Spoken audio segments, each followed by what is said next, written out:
अस्सलामुअलैकुम वरहमतुल्लाहि वबरकातुह। मेरा नाम मोहम्मद आदिल अत्तारी कादरी और आप देख रहे हैं मेरा YouTube channel Adil Qadri broadcast. आज पूरी दुनिया में फादर्स डे मनाया जा रहा है। आइए इसी मुनासबत से चंद मिनट आपसे गुफ्तगू करता हूँ, शायद कि उतर जाए तेरे दिल में मेरी बात। मोहतरम सामीईन व नाज़रीन, हम अपने वालिदैन से क्या मोहब्बत करते हैं, कितनी मोहब्बत करते हैं, कैसे मोहब्बत करते हैं, उसका पैमाना क्या है कि जिससे हम उस मोहब्बत को माप सकें, नाप सकें, तोल सकें, वो क्या पैमाना है। आज हमारे यहाँ एक ट्रेंड चल रहा है जिसे देखो अपनी जगहों पर लिखवाता है, अपनी गाड़ियों पर लिखवाता है पीछे कि मेरी माँ की दुआ है। यकीनन माँ की दुआएं हैं, लेकिन क्या बाप ने कभी दुआ न की? क्या बाप ने कभी बद्दुआ दी? क्या बाप आपकी उस गाड़ी या आपको जो सहूलत मिली, जो आपकी सवारी है, क्या उसे देखकर खुश नहीं हुआ? तो क्या बीतती होगी अगर आपकी औलाद आपके सामने ये कहे कि माँ की दुआ है। यकीनन माँ का हक ज्यादा है, लेकिन बाप की शान भी कम नहीं। जिसके चेहरे की ज़ियारत पे अल्लाह अज़्ज़ा वजल मकबूल हज का सवाब अता फरमा दे, क्या उसकी शान कम हो सकती है? लिहाजा जब भी लिखवाएं तो ये लिखवाएं कि मेरे माँ बाप की दुआ है, मेरे वालिदैन की दुआ है। हज़रत मूसा अलैहिस्सलाम ने अल्लाह रब्बुल इज़्ज़त से जब ये अर्ज़ की थी, या बारी ताला जन्नत में मेरा पड़ोसी कौन होगा, तो अल्लाह तबारक व तआला ने इरशाद फरमाया कि फुला जगह पर एक शख्स है, कसाब है, वो तेरा जन्नत का पड़ोसी है। जब हज़रत मूसा अलैहिस्सलाम उनसे मुलाकात के लिए वहाँ पहुँचे तो उनका क्या अमल था कि अल्लाह अज़्ज़ा वजल ने उन्हें मूसा कलीमुल्लाह का रफ़ीक जन्नत बना दिया, जन्नत में आपका पड़ोसी बना दिया। वो अमल ये था कि वो अपने वालिदैन जो कि बहुत ज़्यादा ज़ईफ़ हो चुके थे, उनकी खिदमत किया करता था, लुक़्मे भी अपने मुंह में पहले रख के उसको चबा कर नरम किया करता था, उसके बाद अपने वालिदैन को खिलाया करता था। अदब ये था, खिदमत ये थी। आज हम किस नहज पर हैं, किस डगर पर चल रहे हैं, किस राह के हम मुसाफिर हैं? हमारी अपने वालिदैन से मोहब्बत कितनी है, ये हमें खुद पूछना है। मौलाना रूमी अलैहिर्रहमा मसनवी शरीफ में जिक्र फरमाते हैं कि एक शख्स बूढ़ा हो गया तो उसके जो औलाद थी, बेटा था, उसकी बीवी ने उसे कहा कि सारी रात तुम्हारा बूढ़ा बाप खांसता रहता है, जिसके बाइस नींद नहीं आती, सो नहीं पाते, बच्चे भी आराम नहीं कर पाते। बेटे ने बाप से कहा कि बाबा ये बात है, बच्चे सो नहीं पाते आपकी तबीयत की वजह से, आपकी खांसने की वजह से। तो बाप कहता है बेटा तू क्या चाहता है? बेटा कहने लगा मैं ये चाहता हूँ कि जहाँ पर गाय भैंस रखी है, बाड़ा है, अब वहाँ कोठे में आराम फरमाएं ताकि आपकी खांसी की आवाज़ बच्चों तक ना पहुँचे और वो सुकून से सो सके। तो बाप ने कहा कि क्या वो सुकून से सो जाएंगे? कहा कि हाँ सुकून से सो जाएंगे। तो आप जाने पर राजी हो गए। जब आप जाने लगे तो आपका जो पोता था, यानी आपके बेटे का बेटा, वो भी आ गया। जो कंबल आपको दिया था आपके बेटे ने, पोते ने उस कंबल को लिया और उसमें से दो टुकड़े किए, एक टुकड़ा दादा को दे दिया और एक टुकड़ा अपने पास रखा। अब इस बच्चे के बाप ने कहा बेटा ये तुमने क्या किया? ये तो तुम्हारे दादा के लिए कंबल था, तुमने इसको काटा क्यों? तुम्हें चाहिए था मैं दूसरा दे देता।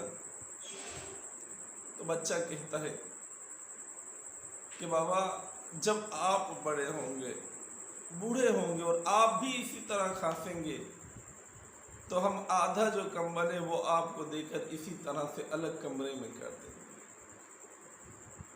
जैसा करोगे वैसा हो पाओगे। जो बीज जमीन में बोया जाएगा फसल भी उसी की काटोगे।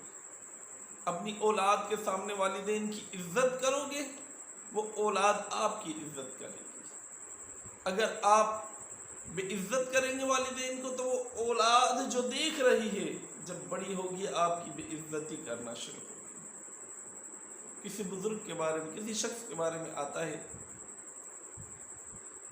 कि जब उसकी औलाद, छोटा बच्चा था, उसने जब बोलना शुरू किया तो बाप बड़ा खुश हुआ कि मेरे बेटे ने बोलना शुरू कर दिया। बेटा कुछ भी कहता अपनी तूतरी जबान से तो बाप फिदा हो जाता।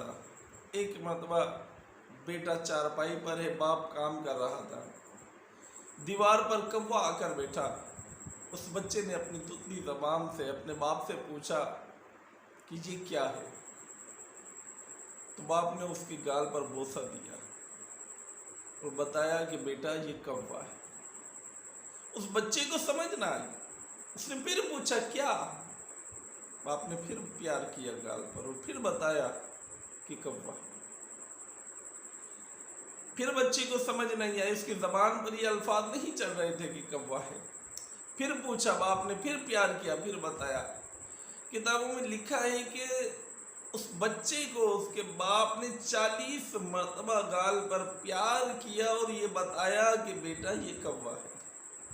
बिल आखिर उस बच्चे की जबान पर ये अल्फाज चढ़े कि ये कौवा।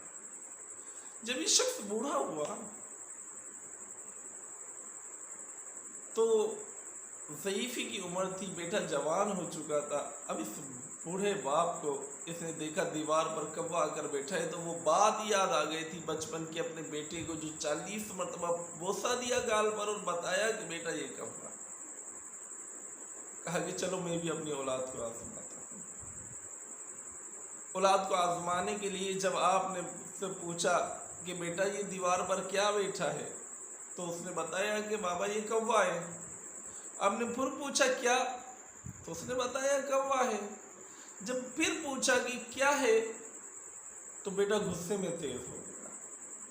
कहने लगा जब आपको नहीं नजर आता तो लाजमी है आपने पूछना है, जब एक बात की आपको समझ नहीं आती तो लाजमी है आपने पूछना, उसके बारे में बार बार मुझे तंग करना है। डांटने लगा तो बाप कहता है कि बेटा यही बात जब तू छोटा था, तूने बोलना सीखा था तो 40 मरतबा तूने पूछा था और मैंने 40 ही मरतबा तेरे गाल पर प्यार किया था और प्यार से तुझे समझाया और बताया था कि बेटा ये कौवा है।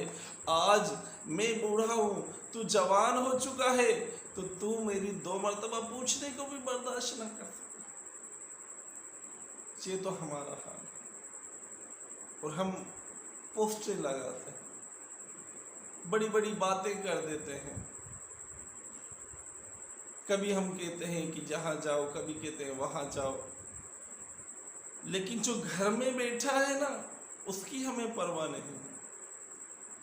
बुल्ले शाह आसमानी उड़दी फड़िए, जिड़ा घर बैठा उन्हें फड़िया ही नहीं।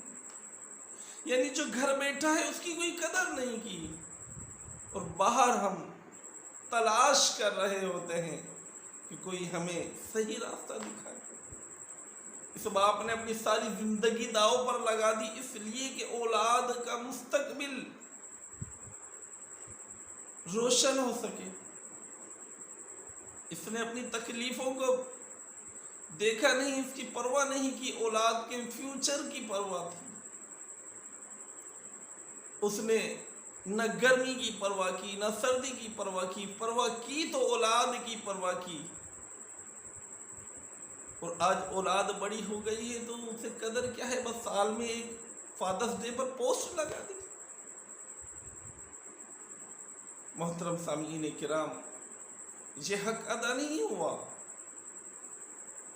उन्होंने जो कुछ हमारे लिए किया ये हम मतलब कुछ उसका कुछ भी अदा नहीं कर सके। अल्लाह अज़्ज़ा व जल ने तो कुरान मजीद फुरकान हमीद में इतना इरशाद फरमा दिया कि उनके लिए नरम लहजा अख्तियार करो, रहमत के बाजू फैला दो, उन्हें उफ तक ना कहो, उन्हें झिड़को तक नहीं, और उन्हें अपनी रबूबियत की मिसाल के तौर पर समझाया। रब्बिरहम्हुमा कमा रब्बयानी सगीरा। यहाँ रब्बयानी बमुराद पालने वाले के है, तरबियत करने वाले से मुराद है। बाप अनपढ़ भी हो ना तो अपने अंदर एक यूनिवर्सिटी की अहमियत रखता है अपनी औलाद के लिए, और औलाद के लिए, औलाद के मुस्तकबिल के लिए जो भी ज़रूरी चीज़ें होती हैं वो जैसे न तैसे पूरी कर रहा होता है, वो बाप होता है। जाहिर नहीं करता लेकिन अंदर से कुढ़ रहा होता है अपनी औलाद के लिए। औलाद को नित नई चीज़ें, कपड़े, जूते दिलवाता है लेकिन अपने लिए साल भर नए कपड़े नहीं सिलवाता। कहता है कि नहीं मेरे पास तो है, मेरी औलाद के पास हर अच्छी चीज़ होनी चाहिए। ये बाप है, उस बाप की कदर कीजिए। जिनके पास ये काबा है, इस नेमत की कदर कर रहे हैं। अल्लाह तआला ने जिन्हें ये इनाम बख्शा हुआ है उन्हें चाहिए कि इसकी कदर करना। खुदा की कसम तड़पते हैं वो लोग जिनके पास ये काबा नहीं, ये दर नहीं, जिसकी खिदमत करके वो अपने रब को राज़ी कर। तो जिनके पास ये दौलत अजीम है, कदर करना। इनकी गुजरने के बाद जब इस सर पर इनका साया नहीं होगा ना, खुदा की कसम तब पता चलेगा कि बाप होता क्या है और बाप की अहमियत क्या है। अल्लाह तआला सबके वालिदैन को सलामत रखे और हम औलाद को उनकी दिल से खिदमत करने की तौफीक अता फरमाए। अस्सलामु अलैकुम व रहमतुल्लाहि व बरकातहू।